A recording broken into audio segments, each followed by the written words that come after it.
नमस्कार दोस्तों। इस वीडियो में हम E9 देशों के बारे में डिस्कशन करेंगे कि E9 देश है क्या, इसका क्या कॉन्सेप्ट है।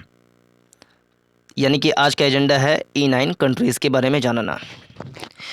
1993 में 1993 में इसकी स्थापना हुई थी, इस्टेब्लिशमेंट हुआ था।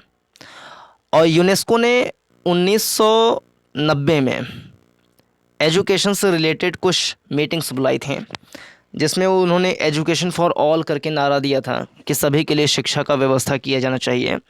और उसके 3 साल बाद E9 देशों की स्थापना कर दी गई थी।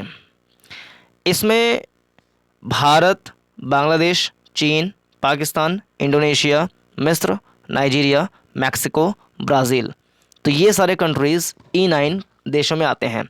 E9 में 9 कंट्रीज़ हैं, जिसमें से अगर एशिया महाद्वीप में देखा जाए तो भारत, बांग्लादेश, चीन, पाकिस्तान, इंडोनेशिया, ये 5 देश जो हैं एशिया महाद्वीप में हैं। मिस्र, नाइजीरिया, ये अफ्रीका महाद्वीप में है। मैक्सिको उत्तरी अमेरिका महाद्वीप और ब्राज़ील दक्षिणी अमेरिका महाद्वीप में है। और इन सभी देशों पर अगर दृष्टिपात करें तो ये कुछ डेवलपिंग कंट्रीज़ के तरीके से दिखाई दे रहे हैं, यानी कि डेवलप्ड स्टेट नहीं हैं, ये सब डेवलपिंग स्टेट्स हैं। और यहाँ पर पढ़ाई की व्यवस्था सुचारू रूप से चल सके, तो इसलिए इन लोगों की एक टैलेंट टीम बनी हुई है।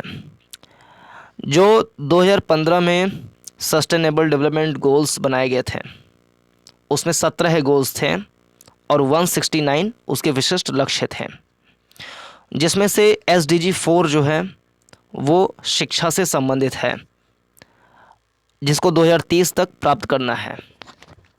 जो SDG 17 बनाए गए थे, ये बाध्यकारी नहीं है, यानी कि इसमें जितने भी देशों ने साइन किया है तो उनके ऊपर ये बाध्यकारी नहीं है, बाउंडेशन नहीं है इस चीज़ का कि उनको इसको फॉलो ही करना है या इतना प्राप्त ही कर लेना है। लेकिन हाँ, ये एक आदर्श स्थिति है कि इसको प्राप्त कर लिया जाए। SDG 4 में समावेशी और समान गुणवत्ता वाली शिक्षा की बात कही गई है। समावेशी मतलब कि सभी को समावेशित, सभी को लेते हुए शिक्षा का प्रावधान आगे बढ़ सके और एक समान गुणवत्ता सभी को मिल सके। जैसे कोविड-19 में, जैसे कह लें कि E-लर्निंग जो चल रहे हैं, इंटरनेट के माध्यम से लर्निंग, तो उसमें जो जिसके पास कम इनकम है, गरीब हैं, वंचित हैं, पिछड़े हुए हैं आर्थिक रूप से, तो उनके पास डिजिटली शिक्षा करने का व्यवस्था नहीं है। तो इस प्रकार की जो बाधाएं हैं उसको हटा करके सभी को साथ लेकर के शिक्षा आगे बढ़ सके, तो ये इसका लक्ष्य है। SDG 17 में जो है, इसमें देखिए जैसे ज़ीरो हंगर की व्यवस्था, golden health and wellbeing SDG 3 में, SDG 4 में ये क्वालिटी एजुकेशन, SDG 5 में जेंडर इक्वालिटी की बात है, और 6 में क्लीन वाटर एंड सैनिटेशन की बात है।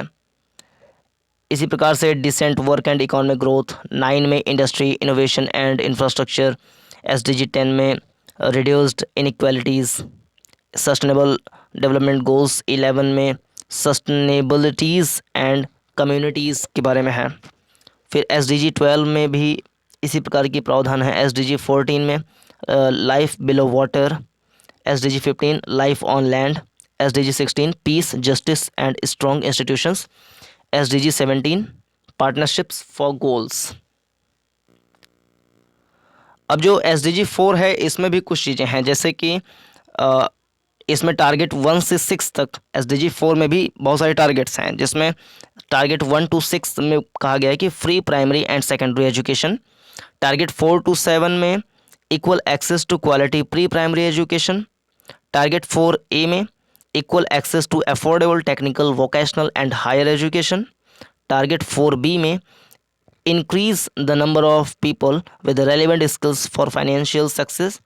टारगेट 4C में eliminate all discrimination education। फिर जैसे universal literacy and numeracy, education for sustainable development and global citizenship, build and upgrade inclusive and safe schools, expand higher education scholarships for developing countries, increase the supply of qualified teachers in developing states या countries। तो ये है E9 देशों के बारे में छोटी सी चर्चा। थोड़ा सा हम भारत और रूस के संबंधों के बारे में डिस्कशन कर लें। भारत रूस का ऐतिहासिक संबंध अच्छा रहा है। अगर शीत युद्ध के दौर में भी देखें तो रूस जो है भारत का काफ़ी सहयोग किया है। हालांकि शीत युद्ध में भारत ना ही यूएसएसआर वाले गुट में था, ना ही अमेरिका वाले गुट में था। वो एक तरीके से गुट निरपेक्ष वाली नीति का पालन कर रहा था, लेकिन हाँ, रूस का सहयोग उसको मिल रहा था। वर्तमान समय में देखें तो भारत अपने लगभग 60% रक्षा उपकरण जो हैं, 60% रक्षा उपकरण वो रूस से मंगवाता है, उस पर आश्रित है। ब्रिक्स एक संगठन है जिसमें Brazil, Russia, India, China, south Africa ये कंट्रीज़ हैं, तो इसमें भी रूस जो है भारत के साथ है। इसके अलावा एससीओ यानी कि शंघाई कोऑपरेशन ऑर्गेनाइजेशन में भी दोनों सदस्य देश हैं। इन दोनों के बीच में व्यापार अगर देखें तो वो $8 बिलियन का है और 2025 तक इसको और बढ़ा करके $30 बिलियन करने पर जोर दिए जाने की बात की जा रही है। तो भारत रूस के संबंध इस प्रकार से हैं, इस पे कभी डिटेल में चर्चा करेंगे। तो इसमें इतना ही। चैनल को सब्सक्राइब कर लीजिए, वीडियो को लाइक करके शेयर कर दीजिए। धन्यवाद।